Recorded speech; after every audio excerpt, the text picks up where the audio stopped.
샬롬, 샬롬. 한 주간도 평안하셨나요?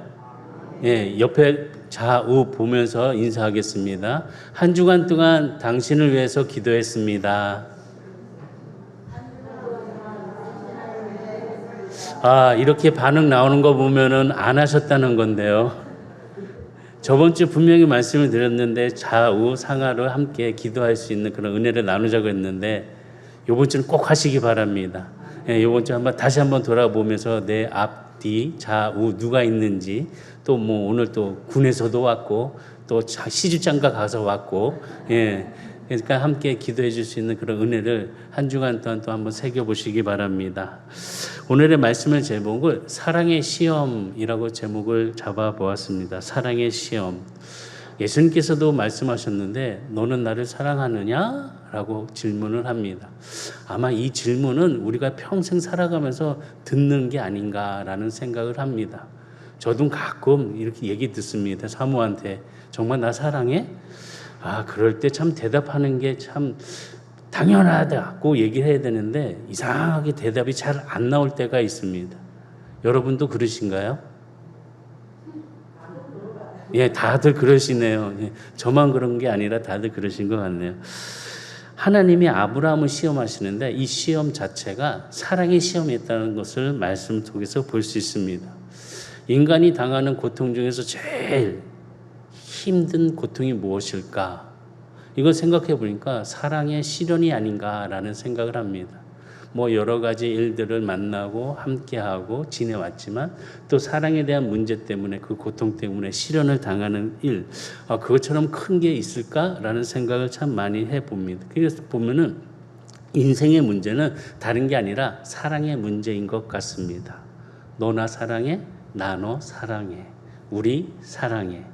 이런 것의 문제가 어떻게 보면은 돈도 명예도 하기도 중요하겠지만은 우리들의 삶에 있어서 이 사랑이란 문제, 이 사랑 때문에 죽기도 하고 사랑 때문에 살기도 하는 것이 바로 우리의 인생이 아닌가라는 것을 봅니다. 지금 아브라함에게 보았을 때 정말 생애에 가장 힘든 날이 바로 이 날이 아니었나라는 생각을 하게 되는데요. 어떤 날이었기에 아브라함은 이렇게 힘들고 어려운 날이었을까? 다른 것이 아니었습니다. 하나님으로부터 사랑에 대한 시험을 받는 날이었습니다. 본문 말씀 다시 읽어드리면은 1절에 그 일 후에 하나님이 아브라함을 시험하시려고 그를 부르시되 아브라함아 하시니 그가 이르되 내가 여기 있나이다. 여호와께서 이르시되 내 아들 내 사랑하는 독자 이삭을 데리고 모리아산으로 가서 내가 내게 일러준 한 산 거기서 그를 번제로 드리라. 지금 하나님께서 아브라함을 부르셔서 엄청난 명령을 내려주신 걸 볼 수 있습니다. 이 말씀을 보게 되면요, 내 아들라고 표현을 하고 그 뒤에 또 뭐라고 표현을 했냐? 내가 사랑하는 독자 이삭을 데리고 번제로 드리라는 것입니다. 그냥 말씀하시는 것이 아니라 하나님께서 아브라함에게 명령하셨습니다. 만약에 우리 성도님들 이런 명령을 받았다라고 가정을 한다면 어떻게 하시겠습니까? 사랑하는 자녀를 하나님 앞에 번제로, 그것도 조각을 내가지고 각을 떠서 불에 얹어 번제를 드린다는데 하실 수 있으시겠습니까? 아마 저 같아도 이건 정말 힘든 그런 고민, 그런 시험이 아닌가라는 생각을 합니다. 근데 아브라함 인생에서 정말 많은 인생에 그런 하나님께서 테스트, 시험하신 것이 있었지만은, 이처럼 이것 같은 본문의 말씀의 시험은 정말 어렵고 힘든 그런 시험이었을 것입니다. 하나님께서는 이것을 볼 때 우리가 하나님은 때때로 우리를 시험해 보시는구나라는 것을 또한 발견할 수 있습니다. 시험하고 유혹은 완전히 다릅니다. 유혹은 죄를 범하고 하나님과 멀어지는 것, 이런 사탄의 계략을 유혹이라고 하지만 시험이라는 것은 실험과 비슷한 것으로서 잘 견디면 복이 되는 게 시험인 것입니다. 하나님이 우리를 시험하신 이유는 다른 것이 아니었습니다. 사랑하기 때문에 그렇습니다. 우리의 인생에 있어서 이 과정마다 시험이 많이 있습니다. 시험 자체는 괴롭지만은 그 시험 자체를 거치고 나면은 성장하고 성숙해진다는 것을 보게 됩니다. 신앙의 시험도 마찬가지입니다. 신앙의 시험을 통과해 우리가 하나님의 성품으로 닮아가는 그 모든 과정들, 그 과정 속에서 우리가 바라볼 수 있는 오직 하나님만을 바라보면서 하나님을 의지하고 하나님의 그 사랑 안에서 전적으로 신뢰할 수 있는 그런 믿음의 사람, 신앙의 모습으로 우리는 세워지게 되는 것입니다. 이런 시험을 통해서 하나님 앞에 순종을 하고 하나님만을 바라보고 하나님을 의지하고 내 삶에 있어서 우선순위가 하나님이 되는 그런 모습에 하나님 앞에 시험을 받을 때가 있습니다. 예수 그리스도께서도 우리에게 보여주신 모든 일들, 그 상황들의 시험을 통하여서 하나님께서는 우리에게 보여주신 그 구원의 십자가의 은혜를 우리에게 허락해 주신 것을 우리는 바라볼 수 있습니다. 참된 인생에 있어서의 신앙생활은 무엇보다 하나님의 시험을 통하여서 우리들의 신앙이, 믿음이 성장이 되고 성숙해져 가는 모습을 갖는 그런 은혜로서의 복을 누리는 성도가 되는 것입니다. 기독교의 중심에는 우리가 늘 얘기하듯이 사랑과 희생 또한 십자가가 함께 있는 것을 말씀합니다. 이 사랑하지 않았으면 하나님이 우리를 사랑하지 아니하셨으면 그의 독생자 예수 그리스도를 우리를 위하여 십자가에 내놓지 않으셨다는 겁니다. 사랑하셨기 때문에 나를 위하여 그 죄의 짐을 짊어지시고 십자가에서 우리를 위하여 피까지 흘리시는 죽음까지 가시는 그런 은혜를 우리에게 허락하여 주셨습니다. 그래서 예수님께서 마태복음 16장 24절에 뭐라 말씀하시냐? 이에 예수께서 제자들에게 이르시되 누구든지 나를 따라오거든 자기를 부인하고 자기 십자가를 지고 나를 따를 것이니라 라고 말씀하셨습니다.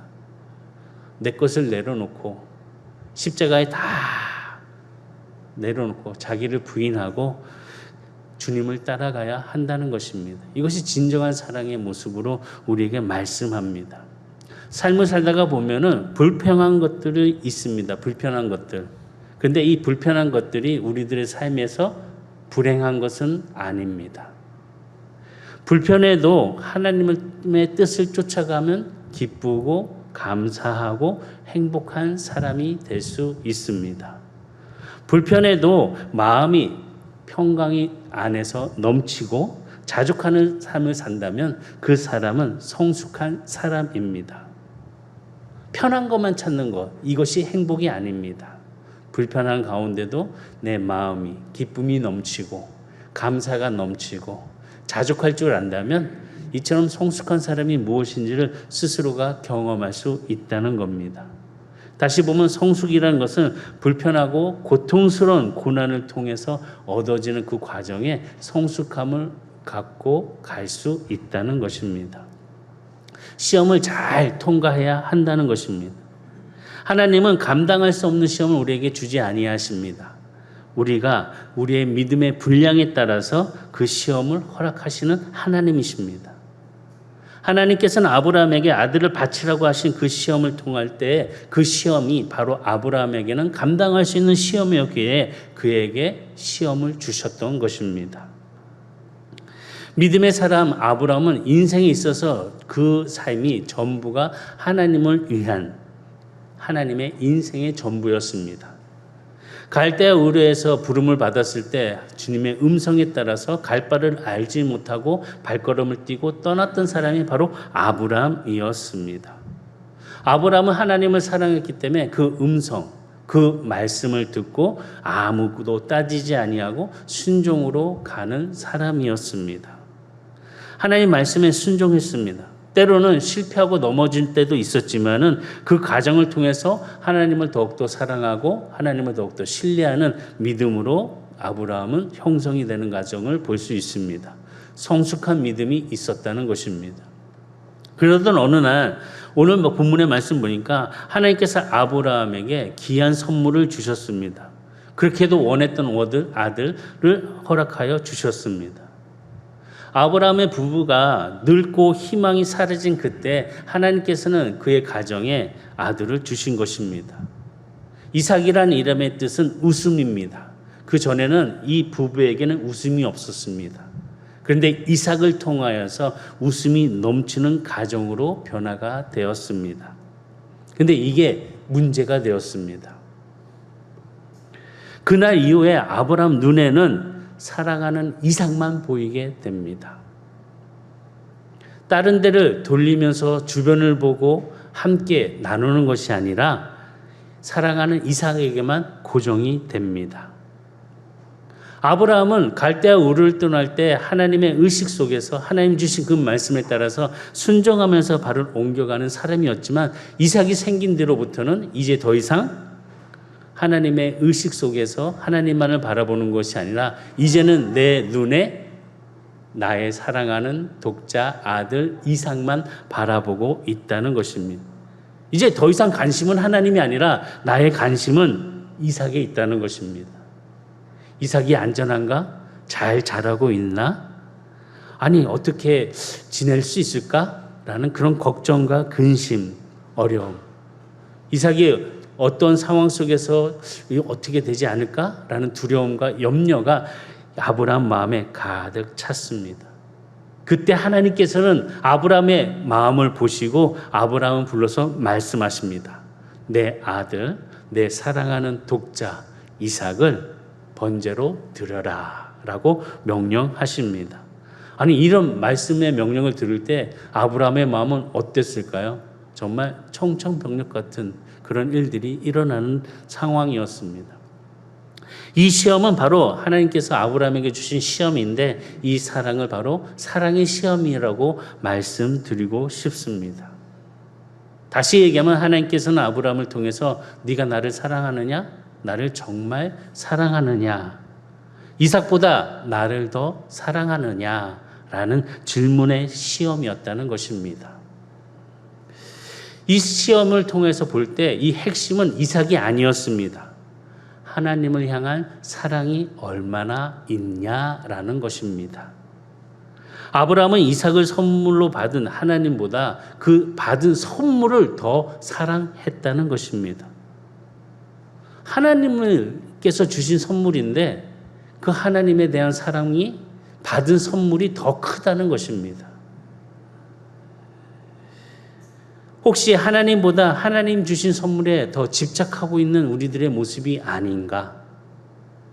이 말씀 보면서 이런 비유를 통해서 생각해 보니까 저희도 우리 아이들을 키울 때 보면은 아이들이 원하는 장난감이나 원하는 것을 사다 주면은 그때만 좋아합니다. 엄마 아빠 감사해요. 그 뒤로는 입 싹 닫고 지방 문 닫고 지가 즐깁니다. 그리고 그 다음날 다 잊어버립니다. 뭐 시간이 길면 하루고 짧으면 뭐 한두 시간이면 끝납니다. 그런 경험 해보지 않으셨습니까? 얘가 나를 정말 사랑했는가? 아니면 내가 사다 준 이 장난감 이것 때문에 나를 좋아? 필요할 때만 나에게 문자로 엄마 용돈 필요해요. 띵띵띵. 그러면 또 용돈 보내줘야 되고.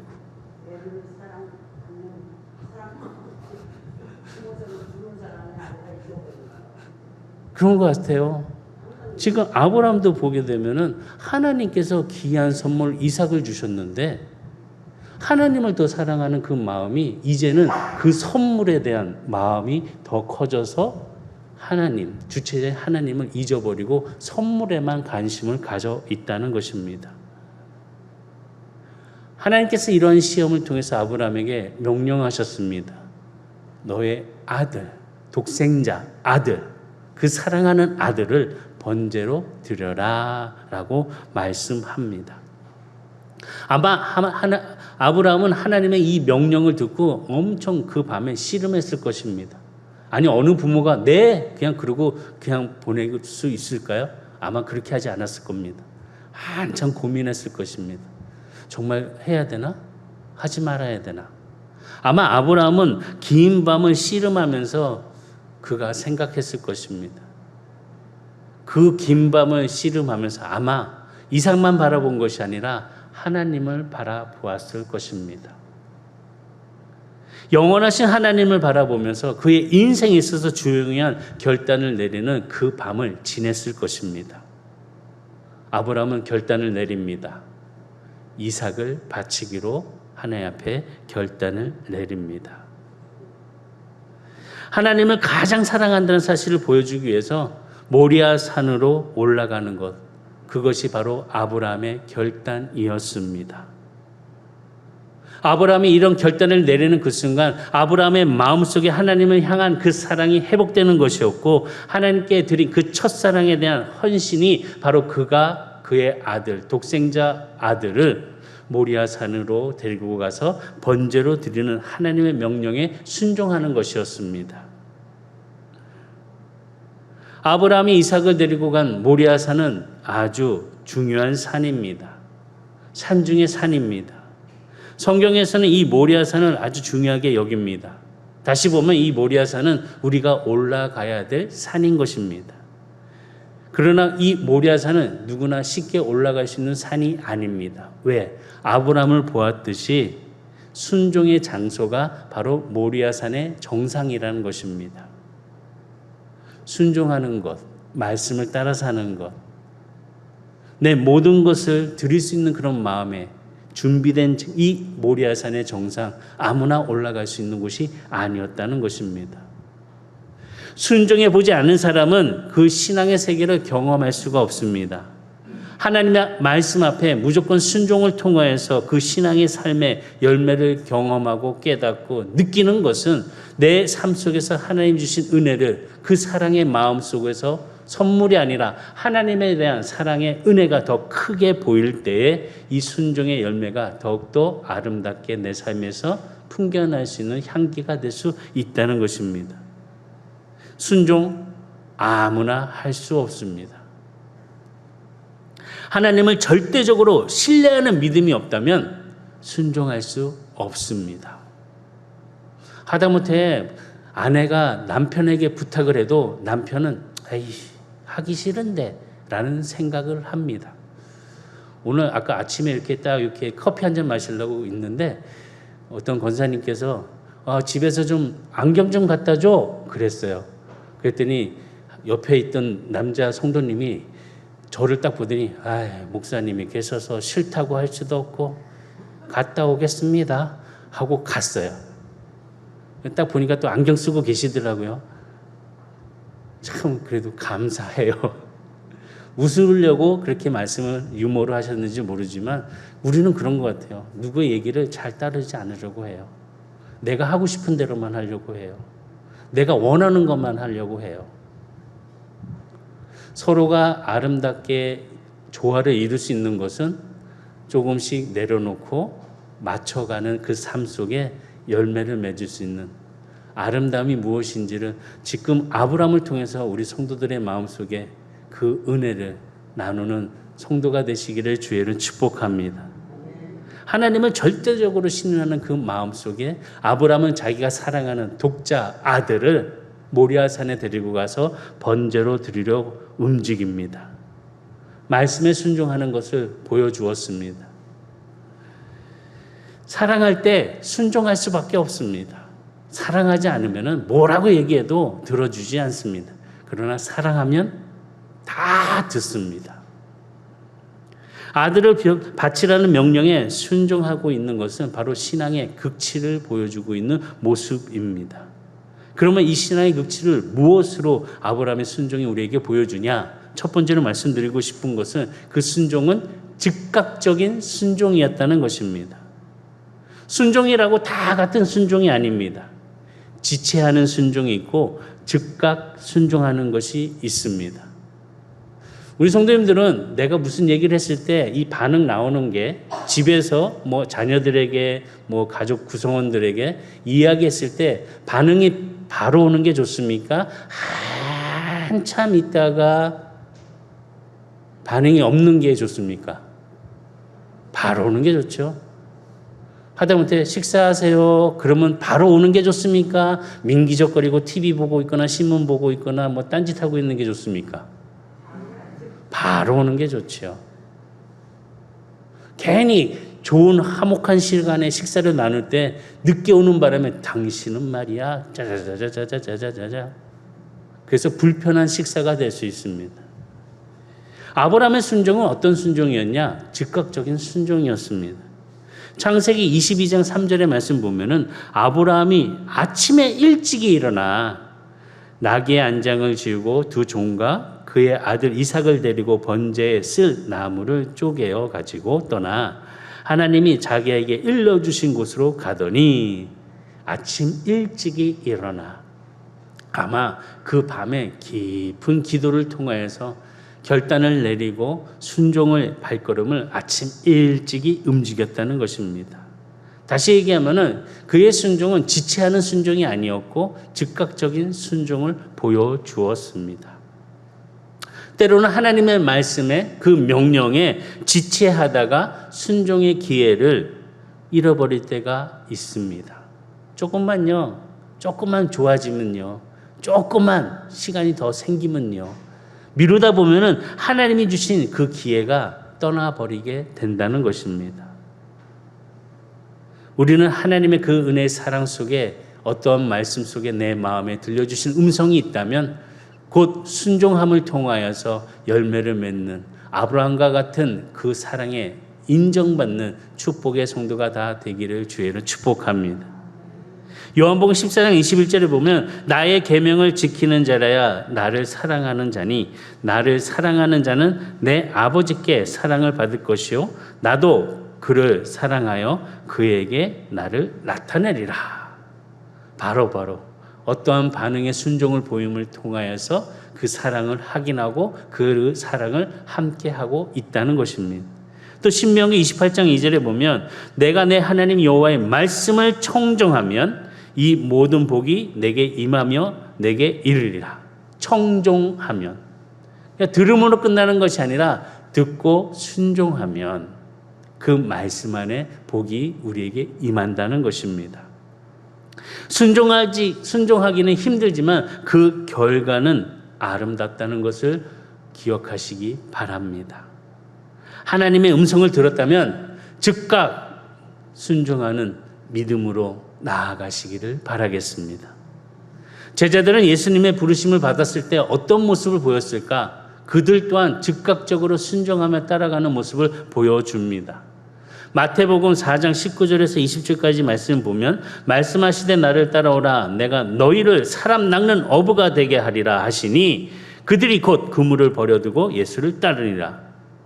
그들은 예수님의 말씀 안에 즉각적으로 순종하면서 그 그물을 내려놓고 예수님을 따라갔습니다. 어떻게 보면 순간의 선택이 미래를 결정합니다.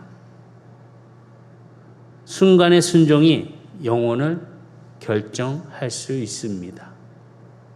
지금 내가 어떤 순간을 갖고 있는지 그 순간은 소중하게 여기시고 선택할 수 있는 은혜의 지혜를 통하여서 귀한 축복을 갖고 나아가는 성도들이 되기를 주의로 축복합니다. 두 번째 아브라함의 순종은 무엇이었냐? 고독한 순종이었습니다. 인생에서 가장 중요한 일을 결정을 내릴 때 그때만큼 고독한 일이 없습니다.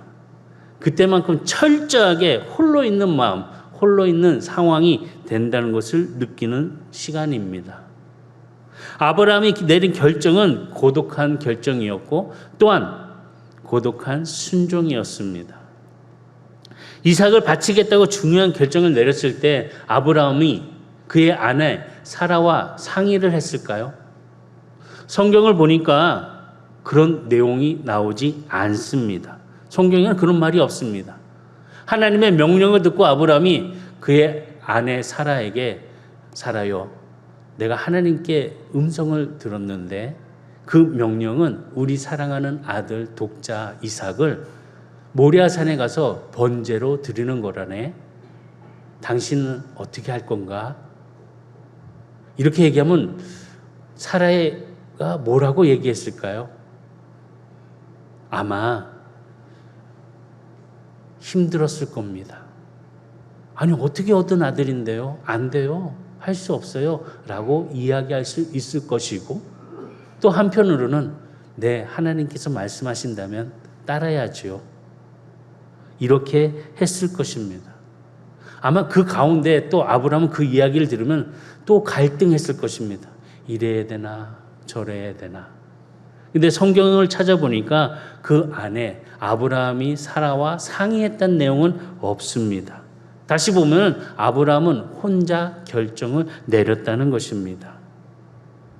자신의 의지로 결정을 내렸다는 것입니다. 아마 사라와 의논하고 그 이야기를 나눴을 때 심한 반대가 부딪힐 것을 더 크게 생각하였기 때문에 갈등에 빠질 수 있다는 것을 알고 그는 스스로 혼자 판단을 내렸다는 것입니다. 우리가 믿음에 있어서 순종의 열매를 맺는 것은 누구와 상의해서 함께 그것을 이루어가는 것이 아니라 내 삶 속에서 나에게 주신 음성에 결단을 내릴 수 있는 지혜가 있기를 주의로 축복합니다. 누가 하니까 나도 따라 하는 거야. 이거 아니라 내가 할 수 있는 그런 믿음의 주체를 가지고 순종할 수 있는 성도가 되기를 주의로 축복합니다. 사도 바울은 하나님의 부르심을 받았을 때 어떤 모습을 보였냐? 즉각적으로 순종하면서 혈육과 의논하지 않았다고 말씀을 봅니다. 갈라디아서 1장 16절에 보면 그의 아들을 이방에 전하기 위하여 그를 내 속에 나타내시기를 기뻐하였을 때 내가 곧 혈육과 의논하지 아니하고, 아마 이런 문제가 있을 때 내가 이제 전도를 가야 되겠는데, 여러 나라를 가야 되겠는데 내가 가야 되는 그 길에 갈까 말까 여기저기 물어보면 그 물어보는 자체부터 조금씩 흔들릴 것입니다. 아니 뭐 그런 고난의 길을 갈 거야? 힘든 일을 갈 거야? 이거 정말 쉬운 길이 아닐 텐데, 때로는 목숨까지도 내놓을 수 있는 그런 일이 될 텐데, 아마 이런 얘기를 들으면 아마 어려움의 결정을 내릴 수가 없었을 것입니다. 그래서 사도 바울은 의논하지 않았다고 말씀합니다. 아브라함도 이삭을 바치러 갈 때 고독한 길을 걸어가는 것을 보게 됩니다.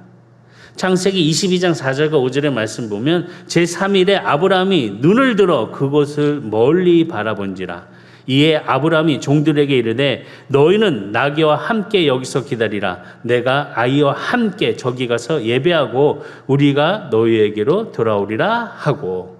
이제 너희는 여기까지. 내가 내 아들을 데리고 이 산을 올라갈게. 아마 그 발걸음은 고독의 발걸음을 옮기는 순종의 모습이었습니다. 인생에 있어서 최대의 헌신을 드리고 있는 그런 엄숙한 자리에 주변에 누구 있는 거 원치 않고 온전하게 하나님 앞에 드려지는 그런 믿음이 필요했다는 것입니다. 사실 믿음의 실천장에는 관객이 필요 없습니다. 누가 보일 때만 하는 그런 믿음의 행동들, 그런 은혜로운 척하는 그런 모습들, 하나님은 원치 않으십니다. 믿음의 행위는 우리의 과시할 수 있는 일들이 될 수 없습니다. 내가 이거 했잖아. 믿음으로 내가 이런 일들, 이런 과시하는 거 하나님은 싫어하십니다. 믿음의 헌신, 바로 하나님 앞에서 순종은 궁극적으로 하나님 앞에서만 보이는 것이라는 사실을 기억했으면 좋겠습니다. 누가 볼 때만 믿음 있는 척이 아니라 혼자 있을 때 하나님이 나를 보시고 그 믿음을 인정하시고 칭찬할 수 있는 축복을 누리는 성도가 되기를 주의로 축복합니다. 믿음의 실천은요, 광고가 아닙니다. 또한 자랑도 될 수 없습니다. 아브라함은 온 세상이 다 이 일을 알지라도 하나님이 봐주시지 않으시면 아무 소용이 없다는 것입니다. 자신에게 있어서 최대의 이 헌신, 이 순종, 이 희생, 어떻게 보면 자신에게 최대의 비밀이 되어서 오직 하나님, 은밀히 보시는 하나님의 은혜 가운데 그의 실천의 모습이 나타나 보여주었다는 것입니다. 오직 하나님만을 의지하고 하나님께서 보시는 그 은혜에 성숙한 믿음으로 그는 이삭을 데리고 모리아산으로 정상으로 올라가고 있었다는 것입니다. 다시 보면은 내가 하나님의 말씀을 듣고 내 사랑하는 독자 아들을 번제로 드리러 간다? 아브라함은 나팔을 불지 않았습니다. 사람들 앞에서 자랑하지 않았습니다. 오직 하나님의 말씀에 순종하는 모습으로 즉각적으로 행하는 모습을 보여줍니다. 마태복음 6장의 말씀 보면 오른손을 하는 것이 왼손이 모르게 하라라는 말씀이 있습니다. 근데 우리는 자랑하고 싶어 합니다. 티내고 싶어 합니다. 인정받고 싶어 합니다. 사람들에게 사랑받기를 원합니다. 아브라함처럼 하나님의 말씀을 듣고 고독하게 기도하며 금식하며 애절하게 하나님의 그 사랑으로 기도하여 결정을 내린 것처럼 오직 하나님 앞에서 보이는 믿음을 통하여 세상 사람들 주변에 눈을 의식하고 갈 수 있는 그런 믿음이 아니기를 바라겠습니다. 아브라함은 고독하게 순종했습니다. 자기 사랑하는 아들 독자를 데리고 모리아 산으로 올라갔습니다. 이 모리아 산은 아주 중요합니다. 이 모리아 산이 예루살렘이라는 것을 기억하시기 바랍니다. 창세기 14장에 보면 멜기세덱이 등장합니다. 멜기세덱은 살렘 왕, 곧 예루살렘 왕으로 모리아에 있었습니다. 이 모리아 산은 무엇보다 다윗이 인구조사하는 그런 영적 교만의 죄를 범을 짓고 제사를 드렸던 곳이 바로 이 모리아 산입니다. 근데 이것을 보게 되면은 역대하 3장 1절의 말씀 보면 이곳이 바로 오르난의 타작 마당이었다는 것입니다. 이 오르난의 타작 마당에 어떤 일들이 역사가 일어나냐? 바로 그곳에 솔로몬이 성전을 세워 나타납니다. 역대하 3장 1절에 보면 솔로몬이 예루살렘 모리아 산에 여호와의 전 건축하기를 시작하니 그것은 전에 여호와께서 그의 아버지 다윗에게 나타내신 곳이요 여부스 사람 오르난의 타작마당에 다윗이 정한 곳이라. 이 모리아산 예루살렘이었다는 것입니다. 솔로몬이 성전을 지은 놀라운 장소였다는 것입니다. 그리고 또 이 모리아산은 예수님께서 십자가에 달려 돌아가신 산인 것입니다. 십자가는 우리가 보듯이 알고 있듯이 순종을 의미합니다. 아버지의 뜻대로 내 원대로 마옵시고 아버지의 뜻대로 순종의 모습의 그 결정이 바로 십자가에서 우리에게 보여주신 은혜의 모습이었다는 것입니다. 예수님의 생애의 절정이 바로 이 순종의 모습이 이 모리아산에 함께 세워짐을 통해서 하나님의 명령에 죽기까지 내려놓으신 그 은혜를 보여주셨습니다. 빌립보서의 말씀을 보면 2장 8절에 사람의 모양으로 나타나서 자기를 낮추시고 죽기까지 복종하셨으니 곧 십자가에서 죽으심이니라. 사랑의 그 시험에 예수님은 모든 것을 순종으로 즉각적으로 움직이는 모습을 십자가에서 우리에게 보여주셨습니다. 아브라함 또한 그의 말씀의 명령에 따라서 즉각적으로 아침 일찍 일어나 모리아산에 올라갈 때 그의 아들을 데리고 둘이 함께 올라가는 모습을 보여주었습니다. 우리가 그 크신 은혜의 사랑을 통하여서 사랑의 시험을 받는다면은 말씀 안에서 순종함을 통하여 그 시험을 통과할 수 있는 성도들이 되시기를 주의로 축복합니다. 성숙한 신앙인들이 되시기를 바라겠습니다.